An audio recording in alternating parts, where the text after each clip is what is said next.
All right, so I thought I'd take a few minutes today and talk about some of the stuff that comes out with me on most gigs. I don't always carry everything I'm going to show you today with me. A lot of times I just go with a simple over the shoulder bag with a few bits and pieces in it, and I'll point out which pieces of gear here I think are absolutely necessary that come out with me on every show.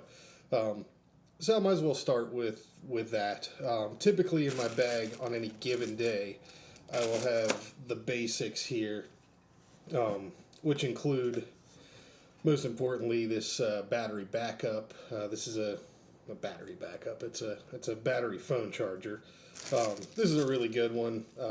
Jockery got it on Amazon, 40 or 50 bucks. Been absolutely fantastic. I can carry this in my bag all week and charge 3, 4 times off of it with an iPhone 5S and still have some juice. It's got a flashlight built in.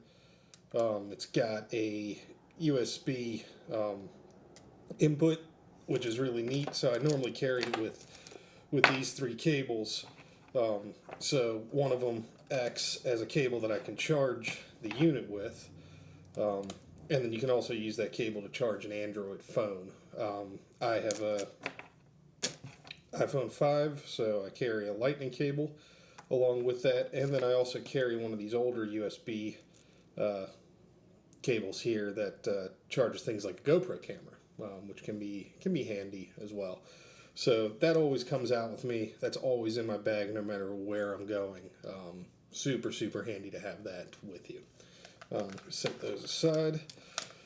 So to go along with that and to keep that charged, I usually carry this guy as well, which is a old iPad charger with a 30 pin. Right now, there's a 30 pin connector on there for charging my older iPad, and then I've taken the extension cable off of a MacBook power supply. Removed the two prong. I carry the two prong as well there, just in case I end up with a piece of zip line or something as an extension cord. That's happened on gigs before where there's just nowhere to find AC, so I use a piece of zip to get a quick charge. But just snap that guy on there. That gives me a pretty good reach. It's like a 6 foot cable plus the 30 pin or lightning cable or whatever USB cable you put on there. Gives you pretty good reach around front of house, around control areas to keep everything charged up and working. So that's the charging department. Other things that always go out with me, Gerber suspension is what I've been using recently. This is a pretty decent multi-tool. It's handy. It works. It's heavier than some of the ones I've had in the past. I've had, Leatherman. I've had Gerber. A number of people I work with use the SOG SOG. I don't know if you're supposed to call it SOG or SOG, but a number of guys really like those. And I've used those a few times in the past, and they're really nice and light. This one gets the job done, the suspension, but it's kind of heavy, but it works. I keep that on my belt a lot. Needs to be sharpened right now. It's been used a lot recently, and the only thing I really have a complaint about is this Velcro has gone to shit. So it doesn't really stay closed anymore. Kind of falls open a lot, which is really less than ideal. Stays on the belt, also goes on the belt sideways, which I really like and used to use a lot until the Velcro went to shit, and then that just falls out. So now it's got to sit that way. But that's almost always with me. Not always on my belt. A lot of times I'll just keep that in my bag if it's a mixing gig where I'm not really doing a ton of setup. But a lot of times I do carry it on my belt too when we're doing setups and breakdowns and stuff like that. Great for cutting tie line, which I really enjoy and always have on me as well. The next thing I always keep in my bag is a hooded throwaway, reusable, or throwaway poncho. Really, really handy piece of kit. Costs $1 or so. So that's the poncho out of the way. Weighs nothing, ought to have it. This is something that I always like to have handy. If you're doing corporate work, I suggest buying one of these yourself. It's an earpiece, a surveillance style earpiece. Simple, not a custom earphone or anything, but you can put a nice little rubber tip on it that feels comfortable for you. You can get ones that go over your ear, kind of. This one goes in the ear, fits Motorola radios, which is what I see most often. And it's just nice on long days or even during setup and breakdown. I prefer the shoulder mics for setup and breakdown, but during gigs, those headsets get really annoying. And I find with this, I can wear my headphones over top of this earbud and still be able to mix and hear the comm. Just a nice comfort that I enjoy. Definitely not for everybody. A lot of people hate them. But I'd rather have this than have a radio I either can't hear or a goofy headset that I can't wear my headphones with as well. That can be a real pain in the butt on corporate work. So I carry one of those. Next thing down the line on headphones is I carry and love and use regularly the Audio-Technica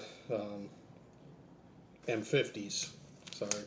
I started off a few years back using these guys, which are the older M40s. See if we can get a shot of those. Shoot, there it goes.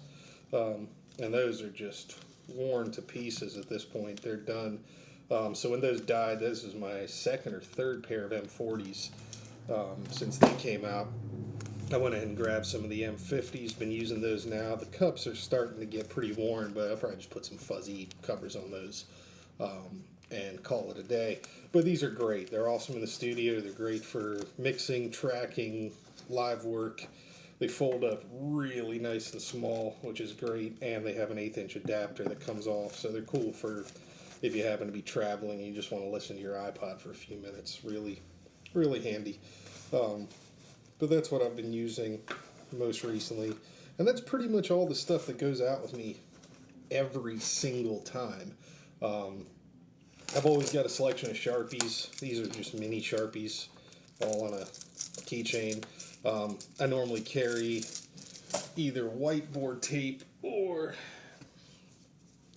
spike tape is really handy if you're only going to carry one type of tape in your bag.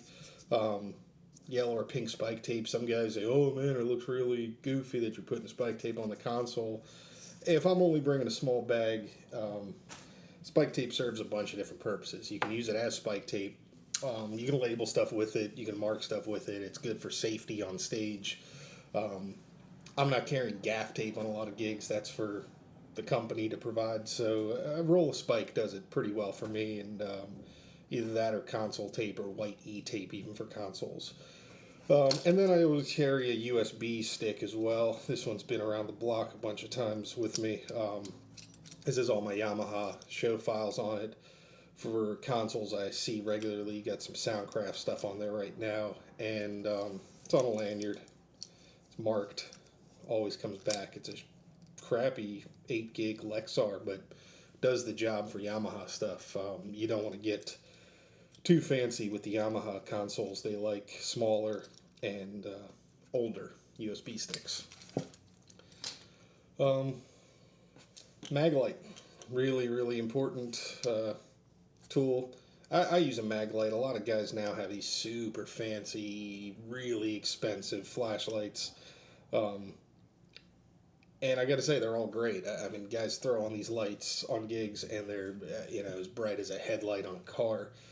That's awesome. I don't use a flashlight a ton. I use my phone a lot in the back of racks and stuff. I throw the flashlight on my phone just because it's in my hand, and I don't want to carry another thing on my belt. But having a dedicated light with you to use at front of house, super handy, or to use during the gig.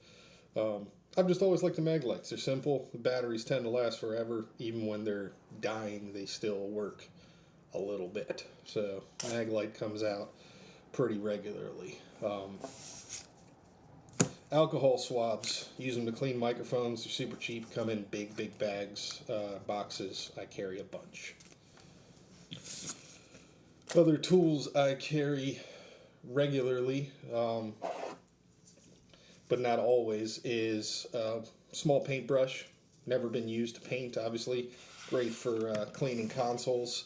If you get a console that's really dusty, or you get a gig where things are really, really dusty, or there's a lot of debris blowing around or things like that. I like to clean the console off, so I keep a 1 inch. It's a Rubbermaid paintbrush, synthetic. Um, just handy to have, keep things clean. Um, I carry a 6-inch gooseneck, which is really helpful for corporate work. Positioning lectern mics, a lot of times lectern clamps and mounts are really funky.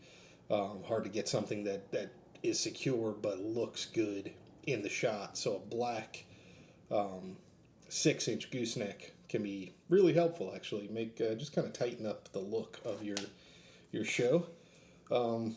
This is the one tool. That was a lot.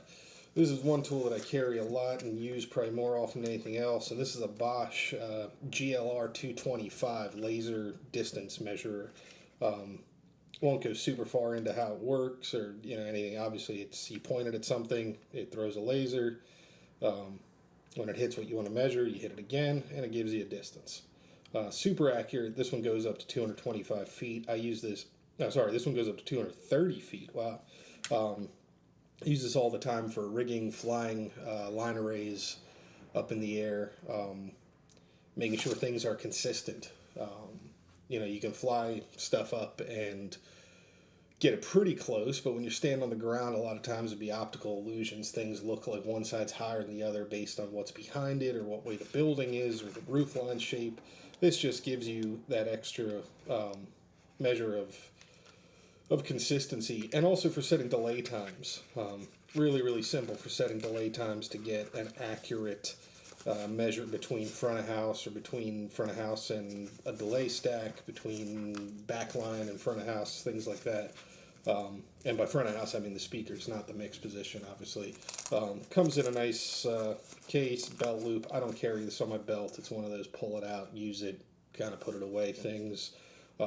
Tend to use it for the last like half hour to an hour of setting up larger shows, things in arenas and big shows where we're flying a whole bunch of stuff. We'll get everything floating up in the air, tested, and then start dialing in exact numbers based on what this guy shows me.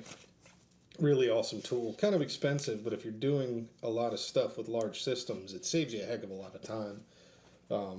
We used to use a lot of, we still do once in a while, we use a big measuring tape on a reel and, gaff it to the edge of the array lightly. Raise the array, read it, yank it. But once you yank the tape down, it's just not the way to do it. I see guys doing it all the time, and it's kind of goofy. And if you need to confirm a measurement again, you really can't. It's just not the best way to do it. So I like the laser. Really, really easy. Okay, so I carry one of these often. When I take out my whole Pelican case, not just my bag, I'll carry a Radial Pro AV2 DI box. Really, really handy multimedia DI. It's got 1/4-inch inputs, RCA inputs. Let me show you here. 1/4-inch left and right, RCA left and right, and a 3.5 millimeter TRS for iPods and things like that. You've got an input pad and a ground lift on the input side, which is helpful a lot of times with laptops, things that are giving you issues, buzzes, and problems. On the other end, it's really simple. Pair of XLR, left, right, with a ground lift on that side as well. So really, really useful box. Super handy for corporate work and for music work. Do a lot of times keyboards. Sound great through this keyboard player.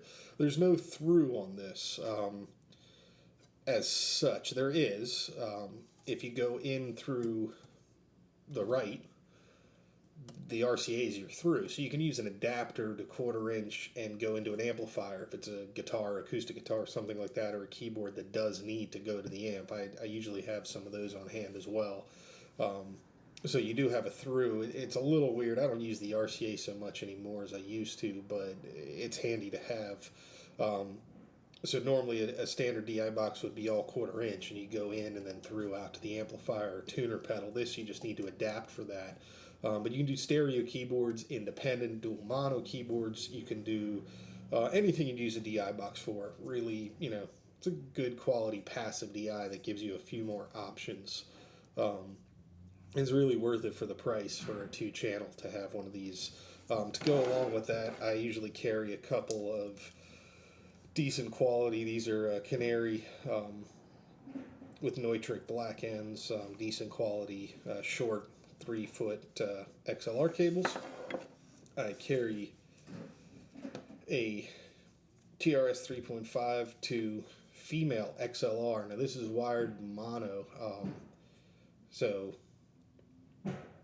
good lord, there's some banging going on in this building right now. This is wired mono, so you can come out of say an Omni out on a Yamaha console and go straight into a small recorder, like a Zoom recorder, something like that. Really handy for pulling a mono feed off of the desk to go into a consumer or prosumer type MP3 recorder for corporate work, press conferences. You could even pop this right into a lot of DSLR cameras now. 5D would take that as an input. And then this is my extra adapter bag, which is little adapters and things that I carry when I have a little more space in my bag. So this is a mini to mono 1/4 inch. That's kind of an unusual one, but gets used occasionally. This is a 1/4 inch to 3.5 mono. Get handy for recorders and things when you just want to pop a quick feed in. This is a standard 1/4 inch to 3.5 stereo TRS adapter, which is really nice if you have a pair of headphones you're using on a job or something that's TRS that you need to get down to. You want to use it with a consumer device or your iPhone or something. That's a handy one to have. Then I carry some of these guys. I've got RCA to 1/4 inch wired in stereo, not balanced TRS, but stereo. And then these things come in really handy. These are kind of cheapo mono price RCA to 3.5 inch iPod cables I bought a few years ago. I've got 2 of those. I like them because they're super long, so they're handy around front of house, mixed position to have your laptop or whatever far away. And you can actually open up these. They're not molded, so you can actually get in there if you need to. I mean, if it breaks, it's broken on the gig. I'm not going to start cutting this apart, but it is somewhat more serviceable looking than a completely molded cable. Maybe that's not altogether true because of that hard plastic jacket, but I think you could at least cut it away and get something happening there. And then to go along with those, so those are RCA. I've got some XLR female to RCA adapters here, again for coming off of Omni output on a console and going into a laptop or a consumer device to record, or a Zoom recorder. That's super handy to have. I've got a pair of those. And normally I'd be doing that in mono. If I'm pulling a feed off an Omni out to go to a Zoom recorder, very rare that I'm doing it in stereo. Normally it's just for spoken word in my case, so I keep a pair of those as enough. And then a pair of these, a pair of XLR male. So if you want to bypass the radial altogether and go straight into a console with your iPod, very handy. Make sure, for God's sake, please make sure the phantom is off. There's nothing in these. These are just the cheapo ones. I don't know where I got these, but there's nothing inside them. It's wired straight through, so if you put phantom on, good luck. And then I carry a pair of Speak-On barrels, Neutrik barrels. Normally this is something the company I'm working for would provide, and usually a lot more than 2 of them, but it's the kind of thing where if you use what you have provided and you need one more, you really need it. So I carry 2. I keep them well marked and they stay with me. Really save your butt once in a while. Not something I ever try to pull out, because it's not really the job of a freelancer walk-on guy to bring this kind of stuff. But like I said, when you need one, you really need one, and they're so light and cheap and easy to carry. They're worth having. So that's it. That's everything I carry in my kit, both every gig, and when I take more specialized stuff out, usually in my bag personally. I've also got a small notebook. I carry a Chromebook, and by notebook I mean paper, pen and paper, for taking notes. I carry a Chromebook a lot of times for computer needs. I've got an old iPad 2 that works really well for mixing applications, things, got all the Soundcraft, Yamaha apps on there. Um, Everybody knows what computers they like, so use your own. I carry a small Chromebook on gigs now because it's super light and it costs under $200. Works really well. And if it gets beat up or lost or stolen, not going to be the end of my world. Um, so choose what you like. I don't carry that stuff on every gig. You got to be careful not to be sitting around on your computer while you're supposed to be working. So I don't carry that stuff unless I'm going to need it for a reason. I usually do carry a reusable coffee mug is a thing that I love to have, and I suggest to new guys to get one and carry it. With a reusable coffee mug, and you may not like tea, you may prefer coffee, and that's great, but a lot of times coffee isn't available, and hot water almost always is available. It's very rare to be working in a hotel or at a venue that doesn't have hot water, whether it be in one of those Deer Park machines or the red spout on the side of a coffee machine. You can almost always get some hot water for free. And if you carry tea bags and a reusable mug, you can get a quick caffeine boost, get something warm to drink on your break. Save you a heck of a lot of money. If you're going to Starbucks regularly, you must be getting paid more than I am, because that adds up in a hurry. It's nice to go once in a while, but definitely not multiple times a day. So I always carry a reusable mug. I've got one of my Dunkin' Donuts ones here, which is kind of junk. I carry ones that seal. Usually leave the house with a coffee in it. One of those things that can make a 12 or 14-hour day a little more comfortable if you've got some, I carry a couple of Cliff Bars, a reusable mug, sometimes something like banana chips or a snack that's healthy, got some protein in it. So if you have a downtime segment, 5-10 minutes, you can, or even just a minute or two, you can grab a snack and still feel like you're not getting run down throughout the course of a long day. So that's it. Hope that was helpful. See you next time.